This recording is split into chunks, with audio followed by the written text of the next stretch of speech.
बिल्कुल इमरान खान अपने लिए कर रहा है, मैं इससे 200% एक्सेप्ट कर रहा हूँ। पाकिस्तान की आवाम तो किसी को भी नजर नहीं आता। तो पीडीएम क्या मेरे लिए कर रही है?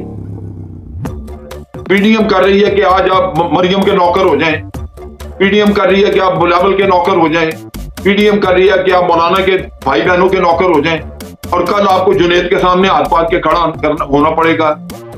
हम कहां जा रहे हैं? वो अपने लिए कर रहे हैं तो ये मेरे लिए कर रहे हैं। जो बर्बादी ये फेर रहे हैं हमें अपनी औलादों के नौकर बनाने, वो तो किसी ने भी नहीं किया पाकिस्तान में।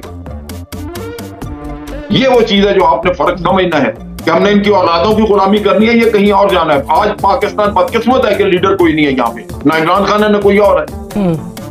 लेकिन क्या हम इन सारे हालात में ये गुलामी कबूल करने कि हम आगे आगे औलाद और औलाद दर औलाद नौकरी करते रहेंगे इनकी? हमारी औलादें या किसी और का बच्चा कोई पढ़ा लिखा नहीं है, किसी के पास लीडरशिप क्वालिटीज नहीं है, सिर्फ इन्हीं के पास है। ये वो दुख है जो कि आप लोग समझ नहीं रहे, और आप हमें भी गुलामी की तरफ धकेल रहे हैं, खुद भी गुलाम बनेंगे आप।